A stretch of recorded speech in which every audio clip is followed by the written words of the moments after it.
ನಮ್ಮ ಕಾಂಗ್ರೆಸ್ ಪಕ್ಷದ ಕಾರ್ಯಕ್ರಮಗಳು, ಕಾಂಗ್ರೆಸ್ ಪಕ್ಷದ ಸರ್ಕಾರದ ಇವತ್ತು ಕೊಟ್ಟಿರ್ತಕ್ಕಂಥ ಯೋಜನೆಗಳು, ರಾಷ್ಟ್ರ ಮಟ್ಟದಲ್ಲಿ ಇವತ್ತು ರೈತರಿಗೆ ನಾವು MSPಯನ್ನು ಇಂಟ್ರೊಡ್ಯೂಸ್ ಮಾಡ್ತೀವಿ ಅಂತ ಹೇಳಿದ್ದೀವಿ. ಸೊ ಹಿಂದೆ ರೈತರ ಕಾಯ್ದೆಗಳನ್ನ ವಾಪಸ್ ಪಡೀಲಿಕ್ಕೆ ಈಗಾಗಲೇ ತೀರ್ಮಾನ ತಗೊಂಡಿದ್ದೀವಿ. ಅನೇಕ ಪ್ರಮುಖವಾದಂಥ ಯುವಕರಿಗಿರ್ಬೋದು, ಮಹಿಳೆಯರಿಗಿರ್ಬೋದು, ಎಲ್ಲ ವರ್ಗದ ಜನರಿಗೆ ಮತ್ತು ಮುಂದುವರೆದಂಥ ಸಮಾಜಗಳಿಗೂ ಸಹ ನಾವು ಸಾಮೂಹಿಕವಾದಂಥ ಎಲ್ಲವನ್ನ ಕಾಂಗ್ರೆಸ್ ಪಕ್ಷ, ಕಾಂಗ್ರೆಸ್ ಸರ್ಕಾರ ಆಡಳಿತವನ್ನು ಮಾಡೋ ಸಂದರ್ಭದಲ್ಲಿ ಕೊಟ್ಟಿದ್ದೀವಿ. ಅದರ ಹಿನ್ನೆಲೆಯಲ್ಲಿ ಹೋಗ್ತೀವಿ ವಿನ ಅದನ್ನು ಮುಂದೆ ಇಟ್ಕೊಂಡು ಹೋಗ್ತೀವಿ ವಿನ ಸೊ ನಾವು JDS BJP ಏನು ಎಂತು ಅಥವಾ ಯಾರು ಕ್ಯಾಂಡಿಡೇಟ್ ಬರ್ತಾರೆ, ಯಾರಾದರೂ ಒಬ್ಬರು ಕ್ಯಾಂಡಿಡೇಟ್ ಆಗಲೇಬೇಕಲ್ಲ. ಆದ್ರೆ ಅವ್ರ ಮನೆಯವ್ರು ಬರ್ತಾರೋ ಇಲ್ಲಿಯವರೇ ಬರ್ತಾರೋ ಅದು ಅವ್ರಿಗೆ ಬಿಟ್ಟು ವಿಚಾರ. ನಾನು ಅದನ್ನು ಹೆಚ್ಚು ಟೀಕೆ ಮಾಡಲಿಕ್ಕೆ ಹೋಗಲ್ಲ.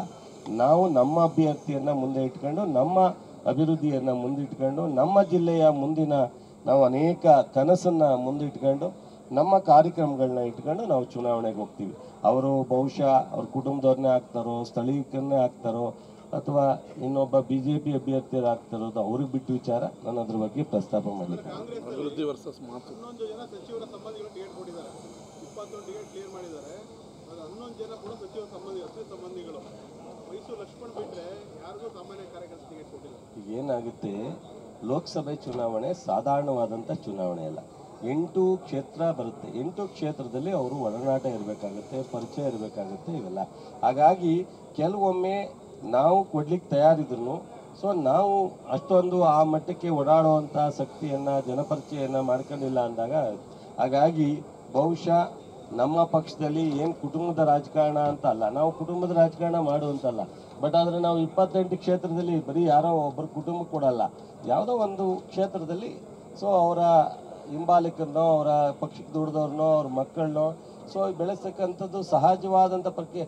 ಸೊ ದೇವರಾಜ್ ಅರಸು ಕಾಲದಿಂದನೂ ದೇವರಾಜ್ ಅರಸು ಅವ್ರ ಮಗಳನ್ನ ರಾಜಕೀಯಕ್ಕೆ ತಂದಿರ್ಲಿಲ್ವಾ, ವೀರೇಂದ್ರ ಪಾಟೀಲ್ ತಂದಿರ್ಲಿಲ್ವಾ? ಅದರಿಂದ ಸಂಖ್ಯೆ ಪ್ರಶ್ನೆ ಇಲ್ಲ, ಸ್ಥಳೀಯವಾಗಿ ಅಲ್ಲಿಯ ಮುಖಂಡರುಗಳು, ಕಾರ್ಯಕರ್ತರು ಯಾರನ್ನ ನಾವು ಕ್ಯಾಂಡಿಡೇಟ್ ಬೇಕು ಅಂತ ಬಯಸ್ತಾರೋ, ಈಗ ನಮ್ಮನ್ನ ಓಪನ್ ಆಗಿ ಬಿಟ್ಟಿದ್ರು.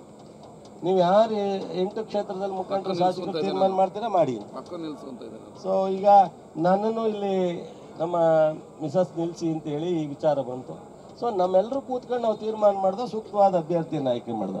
ಹಾಗಾಗಿ ಕಾಂಗ್ರೆಸ್ ಅಲ್ಲಿ ಬಹುತೇಕ ಈ ಬಾರಿ ಅಲ್ಲಲ್ಲಿ ಆ ಜಿಲ್ಲೆಯ ಅವರ ಮುಖಂಡರುಗಳಿಗೆ ಬಿಟ್ಟಿದ್ರು. ಹಾಗಾಗಿ ಅವ್ರ ಮುಖಂಡರುಗಳು ಏನು ತೀರ್ಮಾನ ಮಾಡಿದ್ದಾರೆ ಅದಕ್ಕೆ ಕೊಟ್ಟಿದ್ದಾರೆ.